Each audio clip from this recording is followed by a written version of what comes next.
basaada burra lamatane dabarente nyagala kiyarra gala gudum fatani ko pahallamen jara inni ne gabrichi sabani madinarra fageenya waan taateef karaan bulaade man namlamani rahmatummaa keessanaani nu milkeessi duniyaa diinii wayita umar biyyarraa beelachi fageeffatee cirracha gammoojjii keessatti kopheensaa jite ulee keessa baafatee gurmuutti rarraafatee dabaree dhangaalarra gabricha isaa kaayyate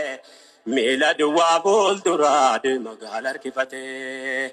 kana faatu har'a yaadatee mootoowwan zabbanaa kuni rahmatummaa keessanaani nu milkeessi duniyaa diinii ummanna maanaa diinii dhugaan guutee baadhatee amree rabbiif rasuula qalbii